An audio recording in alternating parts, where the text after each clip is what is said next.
the use of, there we go. We're talking about the use of American Rescue Plan Act funds for local infrastructure. And I'm going to introduce Jacob Ewing, who is a legislative policy analyst with Association of Washington Cities. And take it away. All right, thanks so much, and good morning, everyone. I'm going to go ahead and share my screen here. So as David said, my name is Jacob Ewing. I'm with the Association of Washington Cities. I'm a policy analyst here covering a lot of different issue areas, but for the last year and a bit, I've been managing the response to COVID. So this morning, my goal is to provide everyone here a foundational understanding of what the American Rescue Plan Act is. You know, as we talk with the public, with other staff members, with elected officials, it's good to just have an understanding of what the American Rescue Plan Act is, the funds that are coming into cities and counties, and how those funds can be used. So I'll be going through quite a few things there. I will just put a little disclaimer that this is more from a city's perspective. I do have information for counties, but you'll see a little bit later that we have survey results that speak more to cities than to counties. But I'll go ahead and jump in here and we'll get started. So just as an overview for everyone, the American Rescue Plan Act passed back in March of this year.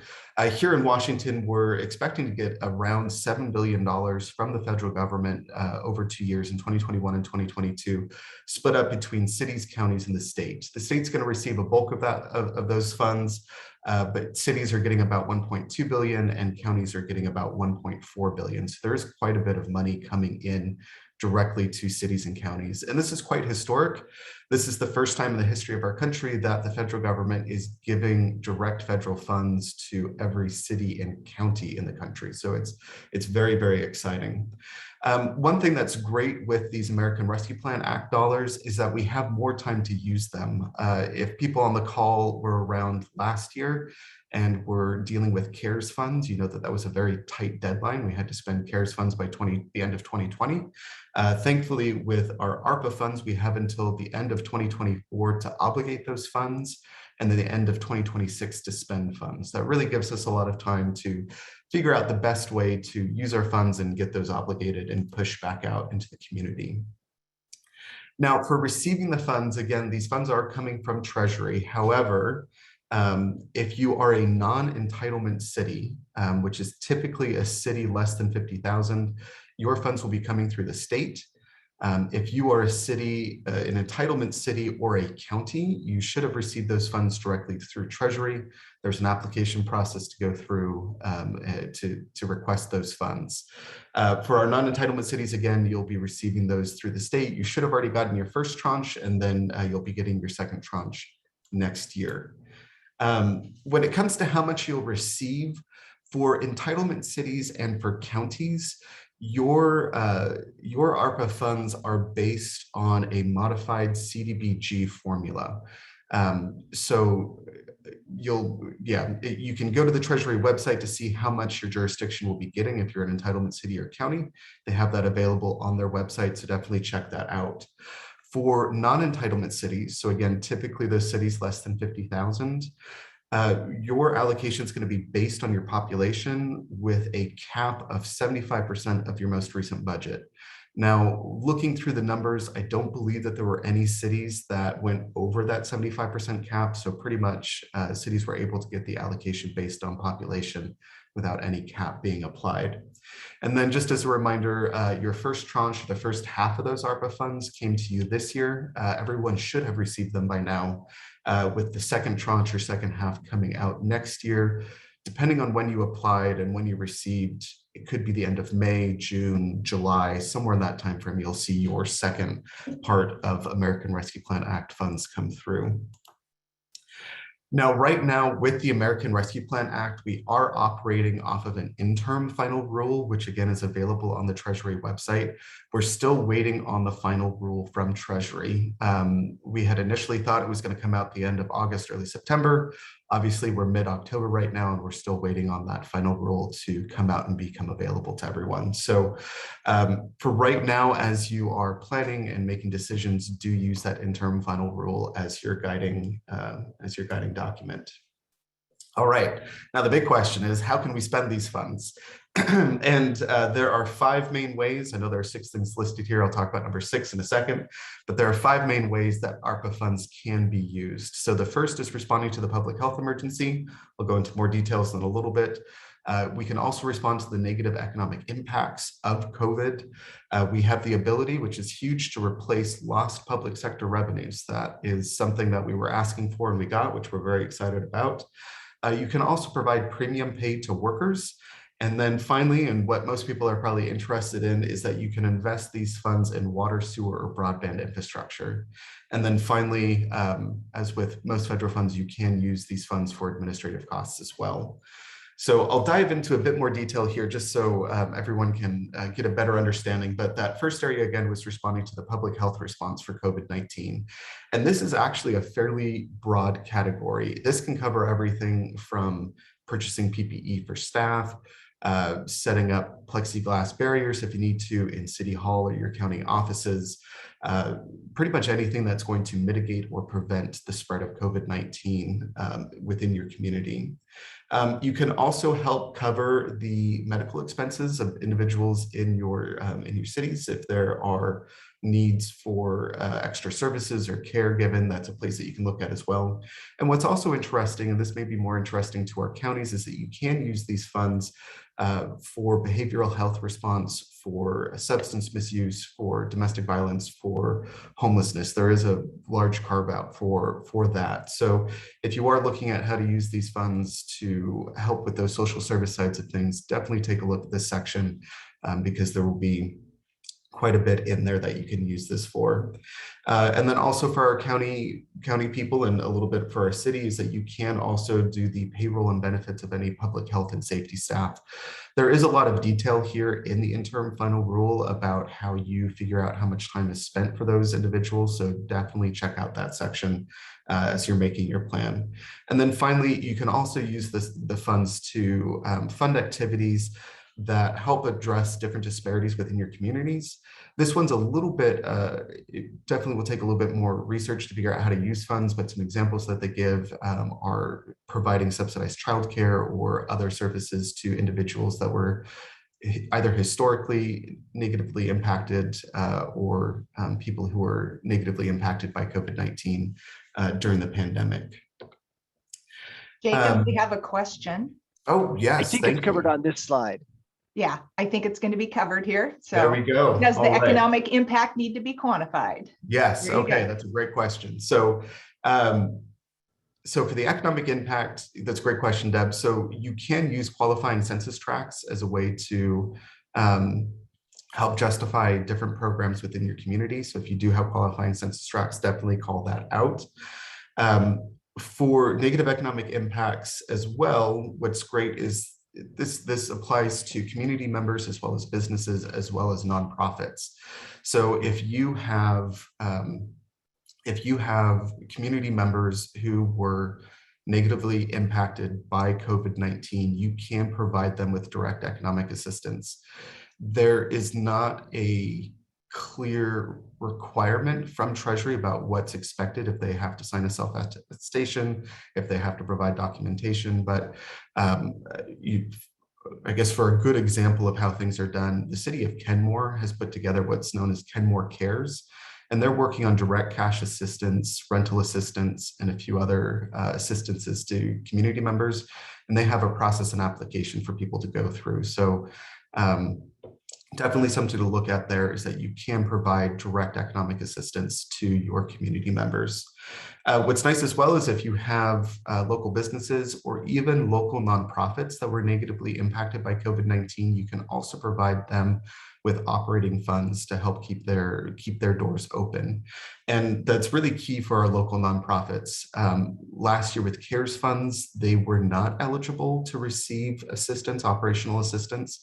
So this is a great thing as well. If you have a food bank or a clothing bank or some other nonprofit that was didn't receive donations or whatever, and so they're struggling, you can provide them direct assistance as well. What's also great as well for our cities is that you have the ability to rehire staff and use these funds, or for cities and counties, you can rehire staff back up to your pre-pandemic levels. So that's definitely something to consider as you're going through. And thank you, Town of Medellin. Thank you for putting together an application for small businesses. That's great to hear. But you can rehire staff. And then for our counties or cities that are tourist destinations or those industries, hospitality, that were very negatively impacted by COVID-19, you can also provide more assistance to those industries as well. And that's spelled out more clearly in the interim final rule. Another key area for ARPA is replacing lost sector revenue. This is a great tool and will be helpful. One of the key things, and you'll want to look at the third bullet point there, what's nice is that Treasury and the federal government realized that revenue loss might not be happening right now. I know on the city side of things, for the most part, many cities did quite well because of sales tax and people staying home and purchasing things online. But they do realize that, a year or two from now, there might be an economic downturn of some sort. So it does allow for 4 different points of time in figuring out your calculation for revenue loss. So as you're looking at, if you lost public sector revenue, you'll want to compare your actual pre-pandemic era revenue to an estimate of the revenue if the pandemic had not occurred at those points in time. So December 31st, 2020, 2021, 2022, 2023. MRSC has put together a calculator that you can access on their website, which is very helpful. It outlines the different categories where you could have lost public sector revenue, and then it helps you determine how much was lost. One thing, though, that this does not include utility losses. So if you did see those, that is not an area that you can replace public sector revenue. And while that's disappointing, it's just something to keep in mind. Now, with these funds that you get back from lost public sector revenue, how you can use them is actually quite nice. And the Treasury is giving really broad latitude to cities and counties to determine how they're using these funds. Basically, what it comes down to is that you can use these funds to provide government services. So I listed some examples there, but you can invest in modernizing your cybersecurity, public safety. There was an article that came out in California where they're developing more community centers and things. So there really is broad latitude with how you can reuse those lost public sector revenue funds. All right, another key area, and that we're seeing cities consider, is providing premium pay to essential workers. Right now, we know that there is a labor shortage going on. And so with ARPA funds, you can provide direct payments to either directly to a business or to a third party to administer, but to provide premium pay to essential workers. And those essential workers are people who are in person, so not teleworking, but in person, who are handing or receiving items from another person. So that could be long-term care, that could be grocery store workers, that could be restaurant workers.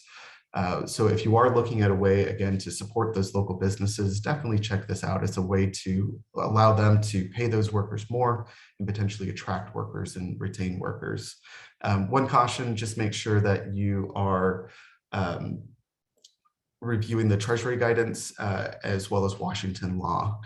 And so for the town of Medellin, with water and sewer operators and clerks, so definitely for clerks, definitely take a look at this, because I know for a lot of our smaller cities and probably for a lot of our smaller counties, they never shut City Hall. City Hall was open throughout the pandemic and continues to be open. So if you are an in-person essential worker, definitely check that out because you may qualify as well. So definitely do check that out there. All right, and probably what most everybody is curious about is investing in water and sewer. And what's great here is that the Treasury is just looking to the EPA's Drinking Water and Clean Water State Revolving Fund. You can use those programs as a guide for how you decide to invest in water or sewer infrastructure. What's great is, that reading through it, that can cover things like a street sweeper or different improvements to your system. So this is going to be a great area to use ARPA funds. I know a lot of our smaller cities are looking at how they can improve their systems and help them be more resilient moving into the future. I'm going to talk a little bit more about this in a bit here. The other area is for broadband infrastructure. Now, Treasury is asking that we focus on unserved or underserved areas. So that would be areas in your city or community that are getting speeds less than 25 megabytes down or 3 megabytes up. The goal is to prioritize middle mile and last mile connections to households and businesses with the goal speed of 100 megabytes down, 100 megabytes up. Now, there is a provision in there that if there's terrain or other challenges, that the upload speed can be dropped down to 25 megabytes per second. But definitely looking at those middle mile and last mile connections, Treasury does encourage you to work with providers to get those systems set up to make sure that we're not just laying down cable with it not attached to anything. So for Deb, will there be required maintenance plan for any investment in infrastructure? I'll go over a little bit of that. It does not appear that there will need to be a required maintenance plan. For these infrastructure projects, you are not required to get state or federal approval for those projects unless there's permitting or other things that you need to. But Treasury does lay out and say in their FAQs that cities and counties can make the decision about how they invest in those. So obviously, probably good practice to have a maintenance plan or at least an idea of how you're going to maintain those systems. So definitely want to check that out. So another question here is we used some of the money and had fiber internet brought to our town hall. That's great to hear, which in turn had lines put down throughout the town. That is a great win-win there. So thank you for sharing that. And then another question here is, what if you've been awarded other funds for water and sewer projects? Can you use the ARPA funds in conjunction? So yes, I believe so. And there is a section in here. You cannot use ARPA funds as matching funds to apply for grants. But if you have received other funds, I believe that you are able to use both, but we can check into that as well. And then any movement on excluding one-time funding, grant funding. And that is a great question there. I don't have an answer to that at this point. I do know that that is a concern for many cities. So I will have to take a look and see if there's been any movement on that. We're hoping to get some clarification in the final rule, but great question there. All right, and then finally for administrative costs, this does cover direct and indirect costs, which is huge. So Treasury does a good job in the interim final rule, providing very clear guidance on what that includes. It can be everything from office space to paying for salary for staff who are administering the funds. And then one area that could be key for cities or for counties is that you can pay for consultants who come in to ensure the proper use of funds. So if you do need to bring in an auditing firm or some other group to make sure that how you are spending funds is appropriate, that would also be included in those administrative funds. So a lot of great opportunities there for paying for staff who might be administering the ARPA funds or bringing in outside experts to make sure your city or county is using funds correctly. I do want to point out here, I've gone over a list of areas, but one thing that Treasury does call out is that the interim final rule is not an exclusive list. They do say there, and you can see the second half of the highlighted, the interim rule also provides flexibility with respect to how cities and counties can spend the funds to respond to COVID-19 or its economic impacts. So as you're considering projects, if you don't see it in the interim final rule, that doesn't necessarily mean you won't be able to do it. The key here is that you need to be able, any funds that you use from ARPA, you need to make sure that there is a direct line back to COVID-19 or the negative economic impacts of COVID-19. An example of this is there was a city that was looking at helping a local food bank expand. It's the only food bank in the area.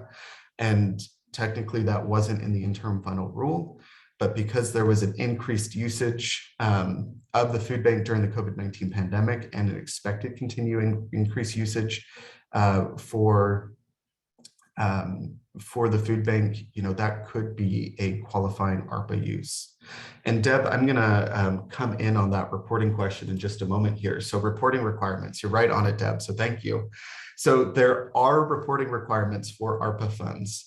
Right now, we're still waiting on how our non-entitlement cities will be reporting to Treasury. So we're hoping the next couple months we'll see how that system will look. For our entitlement cities and for counties, you've already submitted, most of you have submitted one report with another report coming up in January, and you have a separate system that you'll be using for that. You will want to maintain documents. You are required to maintain documents, I should say that, for up to 5 years after all funds are expended. So it's possible you'll be maintaining these funds up until 2031. Thankfully, here in Washington, we're good with the PRA. So we should be good at maintaining documents. So here we go. So for reporting deadlines, you'll notice on the left-hand column there that there are 5 rows called out. So depending on the size of your city or county and how much you received in funding will determine what report you need to submit to Treasury. So for example, all of our metropolitan cities and all of our counties, so entitlement cities and counties that receive those direct funds, you've already had to submit one report, which was the interim report. You'll notice here that I've crossed off these dates. Treasury is earlier this month, they announced new dates. But for our larger cities and counties, so with a population over 250,000, or if your population is below 250,000, but you received more than $5 million in ARPA funds, you'll be submitting quarterly reports starting, I believe, next year. For our smaller metropolitan or entitlement cities and counties with population less than 250,000 and to receive less than 5 million, you'll be reporting annually to Treasury. And that also applies to our non-entitlement units, our non-entitlement cities. So here are the new dates. So again, I crossed out the old dates there saying the end of October. Thankfully, those have been extended. So for our entitlement cities and counties, your report will be due on January 31st, 2022.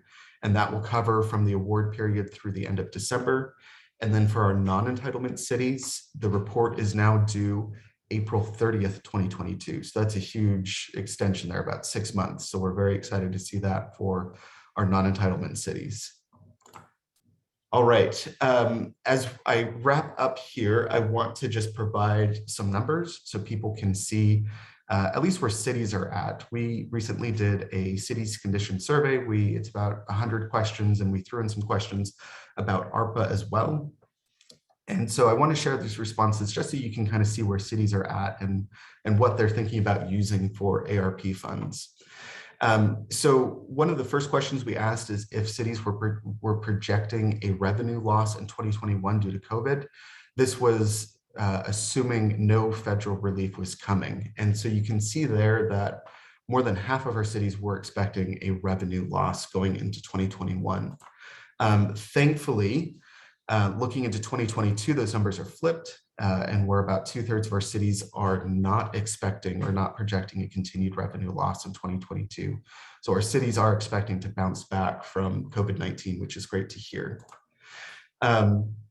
One of the things, again, that this group will be interested in is looking at what action cities took in 2021 to help balance the budget. And to respond to those negative economic impacts. One of the things that happened is over here on the left, which was canceling or postponing capital projects.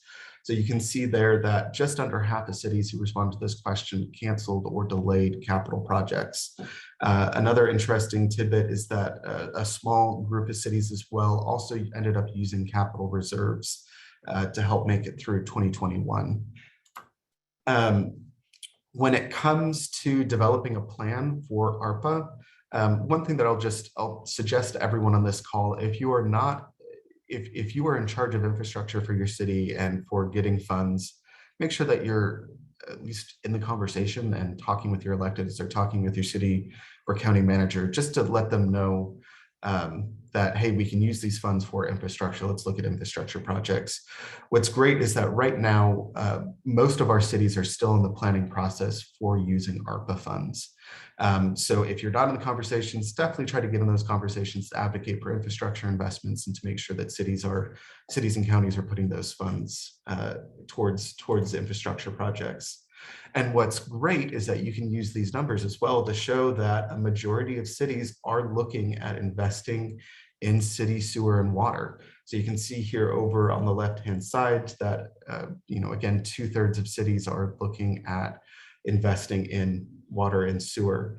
Less are looking at broadband right now, but it is good to see that there are still about 1/5 of cities looking at broadband infrastructure. So as you are using ARPA funds, as you're in those conversations, as you're looking forward to using those ARPA funds, do remember that there are other federal programs out there that are available for use within your city or county. For example, the Department of Commerce just announced funding for broadband.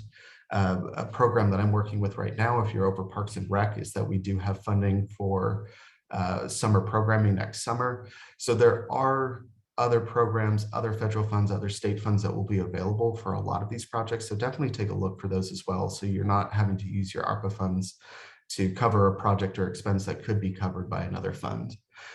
We're also just reminding cities and counties that you have until 2024 to obligate, 2026 to spend. So don't feel like you need to spend everything right away. Also encourage everybody to collect community input, to work with your neighboring cities and counties. We all have this money coming in. It's good to talk to figure out what your neighbors are doing, so you're not doubling up on expenses there. And then just reminding everyone to document. Again, you have to maintain those documents for up to 5 years. Just make sure that you have a system in place so you're ready for reporting, or if an audit does come along. Jacob? Yes. So this money is coming directly into the state, into cities, and into counties. Correct. How can other political jurisdictions take advantage of a lot of water and sewer districts are at the conference? There is a process for collaboration, right? That is correct, yes. And that's a great question there, David. So water and sewer districts you won't receive funds directly from the federal government, but you can coordinate with your local county and local city. You are eligible to receive these funds and use those funds. There is a section in the Treasury FAQ that calls out local utility districts. So if you are a local utility district provider, get in contact with your city and county and talk about what you can do. Again, as I mentioned, a lot of cities are still in the planning process. So now is the time to start advocating to be a partner and to advocate to receive those funds. So definitely great question there, David. And yes, those utility districts could qualify to receive ARPA funds from a city or from a county. Jacob, we had another question. Yes. How do you suggest collecting public input? That is another great question. City of Lakewood did a great job. They put out a survey to their They put a survey out to their community members. They did one specific for businesses and nonprofits, and then one for residents, asking people, what would they want to see these funds be used for. A few of our smaller cities are holding town halls, so having elected officials have listening sessions. But just some outreach, letting people know that these funds are here, they're available, they can be used, and then collecting that. So whether it's a survey, putting something in your newsletter, if you use social media, putting it out there, or if you're able to, it would be great to get your elected officials talking with community members to collect impact there. For ports, I'm going to have to check in on ports. And while David and Karina are talking, I'm going to look into that to see if I can't get an answer, Cindy, for that. All right, so just for resources here, again, Treasury has a great website. They have an FAQ document, they have an overview, they have webinars for reporting. If you haven't had the chance already, definitely check out the Treasury website. Lots of great resources there. The National League of Cities and the National Association of Counties all have great resources as well for ARPA funds. So if you are a county or city, check that out. Here locally in Washington, MRSC is a great resource as well. And then I'll also just plug AWC in Wasac. If you're a city, you can reach out to me directly. I'm more than happy to respond to any questions that you may have there. And there we have it. There's my contact information. If you would like to reach out to Treasury directly with any questions, you can. What's great, again, with these funds is that they have an actual email address you can reach out to. We did not have that with CARES funds. And hey, that's great to hear, George, that the Linwood City Council is having a public hearing on ARPA funds. That's an awesome way to do it. So thank you for doing that. And then again, for any cities, if you'd like to reach out, you can contact me there. My email address is up on the screen. And that is everything I have. So I'll go ahead and stop sharing. David and Karina, I'm going to scroll back. I'm going to see if I can't find an answer for ports, and then I'll jump in a little bit later to respond to that. Fantastic. And thank you, everyone. We've been admitting participants as it's gone along. We were up to 81. We're now 80 participants in the window. But that's fantastic. Continue to post those questions. I'm going to share my screen. It's not Dave, like I've not been doing this forever. Dave, while you're doing that, I'm reminding people in the chat, you can get the game code for this session, and you can enter, keep track of your points and win a fabulous prize. Woohoo! Okay, Dave, back to you. Fantastic. So hello, I'm Dave Dunn with the Department of Ecology. Yeah, we're talking about the use of American Rescue Plan Act funds for infrastructure. When the act passed, there was big news. I was very excited to hear that infrastructure had been included. But then you always got to stop and think, well, okay, but what does that mean? What is necessary? What do they mean by water, sewer, and broadband? How expansive is this? And luckily, Treasury, I mean, I'm maybe interpreting, but we're not infrastructure experts. We're money folks. Let's let the infrastructure people who've already got an answer to this, work on it. So the Treasury guidance was pleasantly expansive. I was like, that's fantastic news that they're deferring to the SRFs for kind of what it means to be infrastructure. But your question is, well, what are the SRFs defining as infrastructure? So that's what I'm hoping to answer today. The Clean Water State Revolving Fund is the CWSRF. The Drinking Water State Revolving Fund is the partner program the Department of Health manages.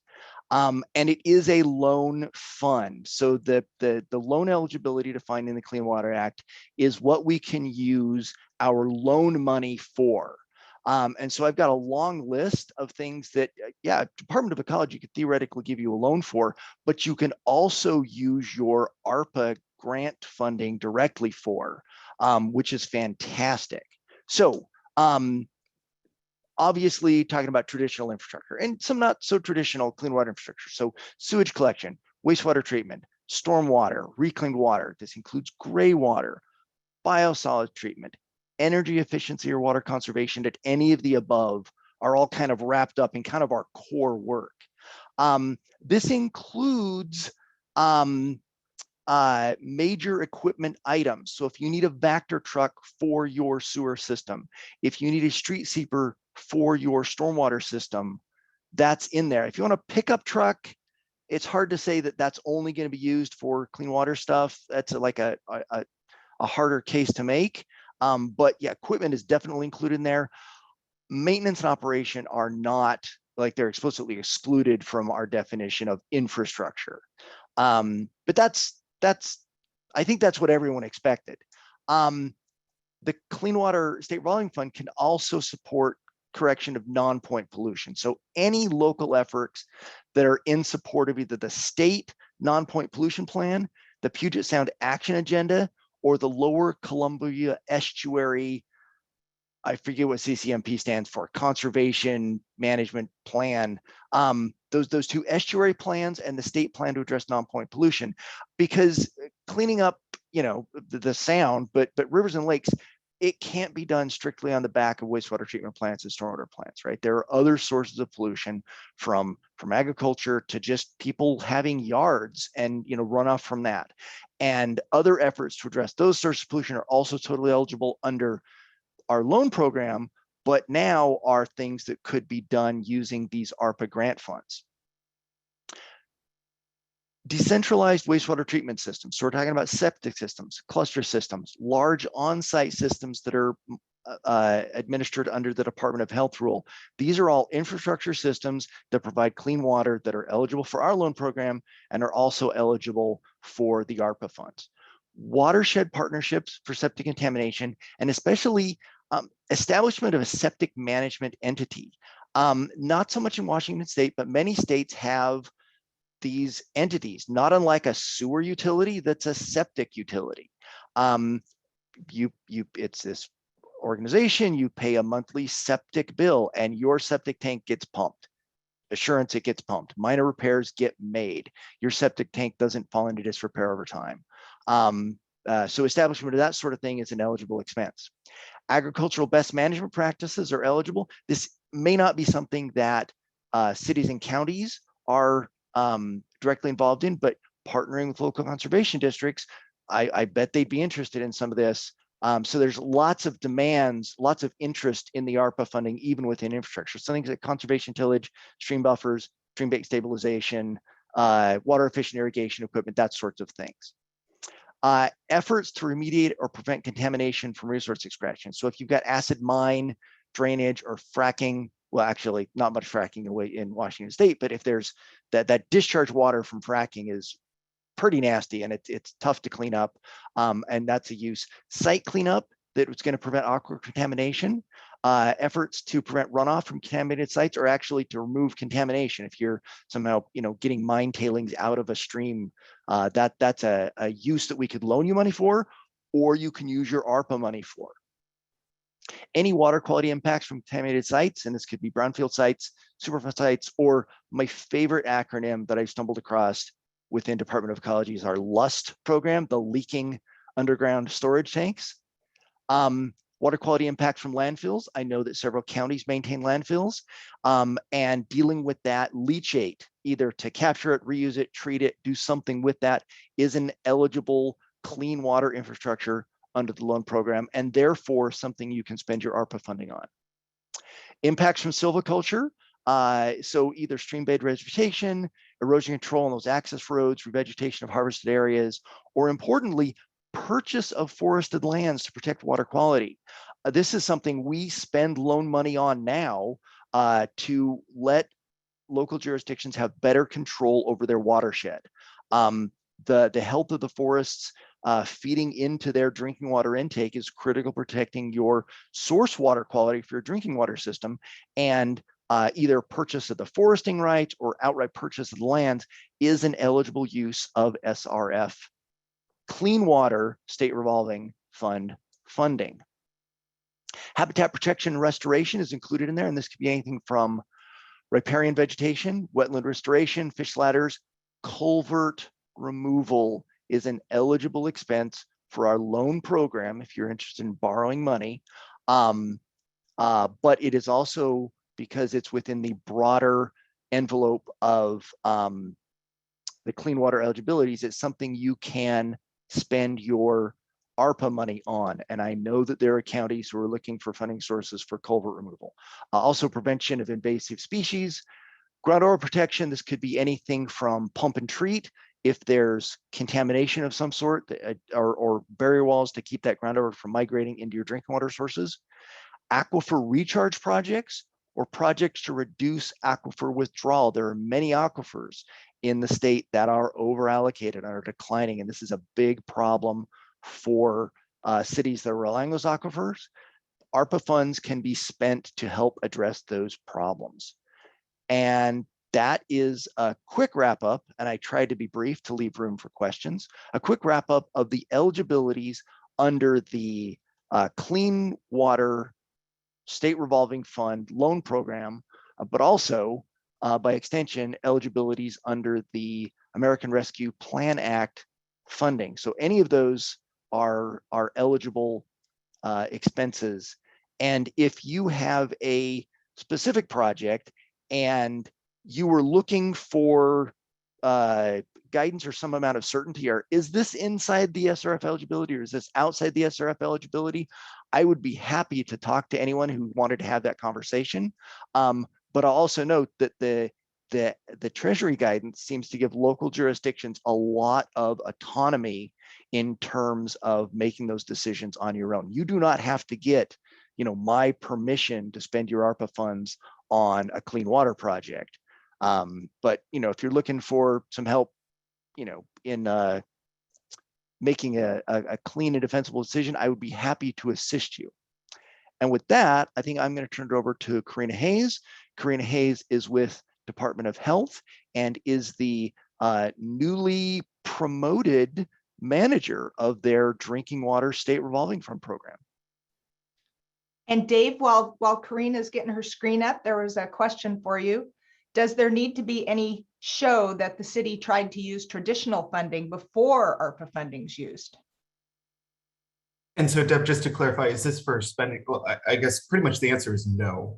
A city can use, or city or county can use ARPA funding for anything listed in the interim final rule, and they don't. From my understanding, you don't have to demonstrate that you tried to use funds that you already had or other funds before you use ARPA funds. These dollars are coming in and they're meant for you, for cities, for counties to respond to the COVID-19 emergency, to the pandemic, and to really just get those dollars back out into the community. So I do not believe that there's any requirement to show.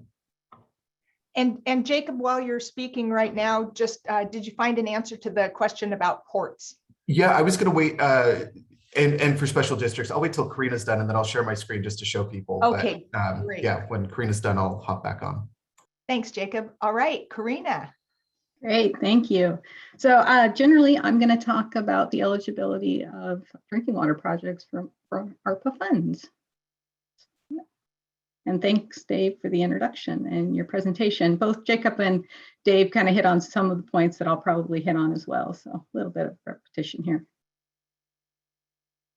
All right, as we've discussed, the interim rule generally discuss that funding can be used for those types of categories of projects that EPA has identified as eligible for the Drinking Water State Revolving Fund. And I've included a couple helpful links to both the interim rule and the FAQ. And water infrastructure is discussed in section 6 of that FAQ.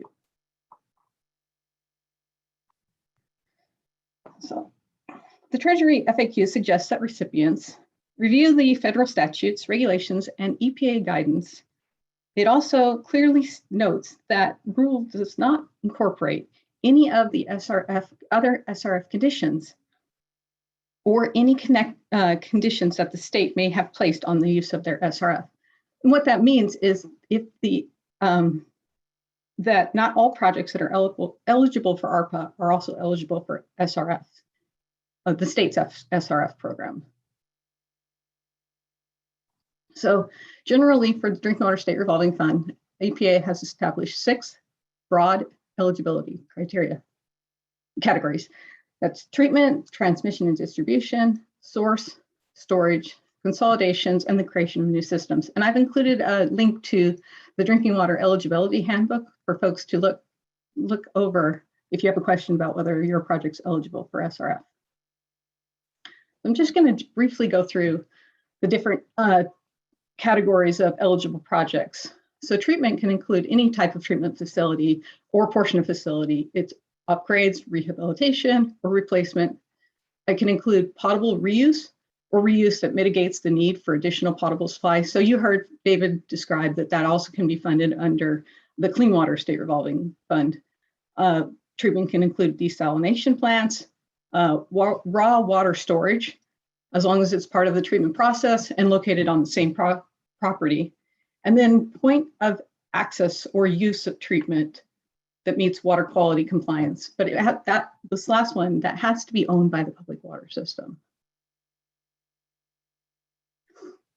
So eligibility for distribution and transmission mains, installation, replacement, rehabilitation, also water main extensions to serve existing residents that are not provided with safe water, reclaimed wastewater effluent, water reuse infrastructure and distribution, where it mitigates the need for additional potable supply. And this is another common, both drinking water and state and clean water can fund this last bulleted item. And also there's some allowable uses for service line replacement. Eligible sources are eligible, and this is the development of new sources to replace contaminated source or to increase resiliency. You can upgrade your raw water intakes, wells, or to improve the movement to the treatment plant. You can use put in alternate supplies. We also can fund aquifer storage and recovery systems and riverbank filtration wells. Storage is another eligible, and this is any kind of finished water storage. So those would be eligible. And then consolidations is another category of eligibility. And this is the purchase of water system and all its assets, or if you're interconnecting systems to resolve non-compliance, to help the system achieve technical, managerial, financial compliance, reduce the overall cost for services, or in case of drought resiliency. So combining systems or helps with that, that's also eligible. And last eligible category is the creation of new systems. And there's some specific conditions around this that must be limited to a geographical area where there's a contamination, and it must address an existing public health concern. Or if you're creating a regional community water system to eliminate individual systems that have been having difficulties with technical, managerial, or financial issues, that can also be an eligible project under the federal rules for Drinking Water State Revolving Fund. So some other eligible activities that I wanted to bring to people's attention is water security projects. So if you need to install fencing, gates, lighting, cameras, all those types of things, those are eligible under the Drinking Water State Revolving Fund. Energy efficiency, so if you need to retrofit your facilities to be more energy efficient, upgrade your pumps, or replace pipes to reduce water loss, those are all eligible. Some other eligibilities are capital equipment. Dave talked about this too, like SCADA, generators, leak detection devices, those are all eligible. Another thing that's called out in the guidelines is the building of an administration building. There are some conditions around this. So if it's a shared building, you can't pay for the entire thing with the Drinking Water State Revolving Fund. But if it's just for your water facilities, you can pay for the entirety. Also inquiring existing infrastructure. So if you, again, similar to previously noted, if you're acquiring a water system, you can pay for that infrastructure. And you can also purchase land for the construction of facilities under the Drinking Water State Revolving Fund. Pre-construction costs are also eligible as long as they're for an eligible construction project. So you're planning your design, permittings, all those things, and repair of roads associated with water projects. So if you need to do some paving after you replace water lines, that can be eligible under the federal Drinking Water State Revolving Fund. So talked a lot real quickly about the eligibility. I think where I get most questions about projects, whether they're ineligible. So ineligible projects include construction and rehabilitation of dams, purchase of water rights, unless they're associated with the consolidation, construction or rehab of reservoirs, except for the finished water reservoirs that we've already discussed, projects that are primarily for fire protection and those that serve future growth are often get the questions, are often seeing applications, and those are not eligible for Drinking Water State Revolving Fund. So a couple quick questions that I've answered already from folks who contacted me. One question I got was, are planning documents required for projects to be eligible for ARPA funding? No, because this is a state requirement. So, and as I mentioned on my first slide, the ARPA guidelines do not add any conditions that are brought on by the state. The other question was about matching. Can ARPA funds be used, or ARPA funds can't be used as a match for federal funding? That's spelled out in the FAQ.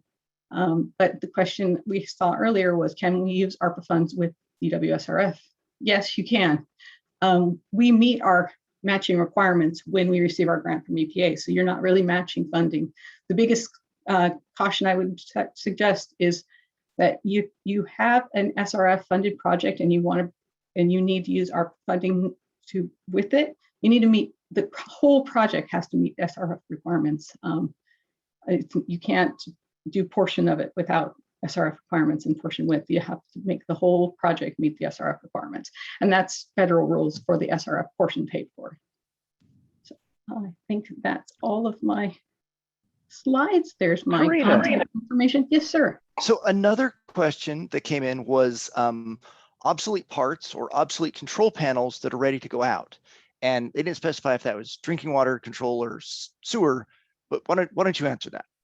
I think that would be eligible. I would put that in the kind of that broad other category, like SCADA. They talked about SCADA and some other things in the, right back here, kind of in this other capital projects. That's where I would say that it's eligible. And there's a broader list in the EPA's guidelines for that. And I would agree with that 100% if it's a sewer. Oh, it was a drinking water project. But I still agree for if it happened to be a sewer. Question, can ARPA funds be used to repay debt on a water or wastewater project that was done in the past? I don't think it can be, from my interpretation of what I've read from that. And I see Jacob's also shaking his head. I got to agree that, yeah. Yeah, it's spelled out a couple different places that ARPA should not be used for debt, to repay old debt. Yeah. And yes, and we, I'm sorry, Karina, you were on your Q&As and I broke in with a question about parts. Were you done? Why don't you finish up? Done. Yeah, Oh, so okay. if there's other questions, I just wanted to provide a couple of questions I've already received as examples of, things that can do or don't apply and can and can't be funded, or the way funds can be used. So Great. Again, that's my contact information. Thanks. Thanks, Karina. Keep the questions coming in. I can say yes, the slides will be available. They'll be posted on the IACC website sometime after this week, as well as the recording of all of the sessions. And Jacob, you did research for us. Yeah, so if it's okay, Karina, if you stop sharing your screen, I'm gonna just pull up the FAQs here so people can see that. So throughout this presentation, we talked a lot about the Treasury FAQs. If you're not aware of the Treasury FAQs, this is definitely a document that you want to check out. Treasury did a great job laying out a lot of things very clearly. So Dave earlier asked about special purpose districts, and yes, special purpose districts are called out specifically in the Treasury FAQ. So again, you won't be receiving funds directly from the federal government, but you can work with your local state, county, tribe, or city to transfer funds over to you. They give a few examples here, and what's nice is it is such as, so this is not a definitive list, but they do call out fire, water, sewer, and mosquito abatement districts. So if you are any of those or other special purpose districts that is performing a specific function within a community, definitely reach out to your city, county, tribe, state to see if you can receive those funds. One thing though, just like with any federal funds, if you do get ARPA dollars, you will have to follow the same rules and policies and procedures as the primary recipients. The other area was ports. again, for ports, more than likely you'll fall into that special purpose district unit of government. But another area that does get called out here is can private or nonprofit, or could nonprofit or private organizations receive funds? And they do call out from the Social Security Act that private nonprofit organizations, tribal organizations, a public benefit corporation involved in the transportation of passengers or cargo, or a special purpose unit of state or local government are eligible to receive, you could receive funds from state, county, tribes, or cities. So if you're a port, special unit district, definitely just start reaching out to your city to figure out how you guys can work together to use ARPA funds in your community to in my mind, to invest and to make sure that you have that you're meeting the needs of your community at large.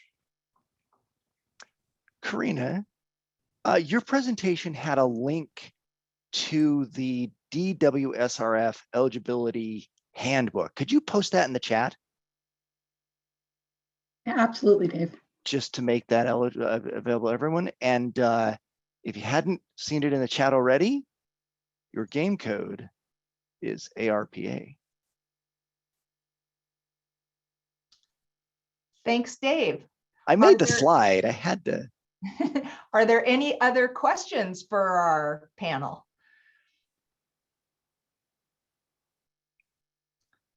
All right, then I will stop recording.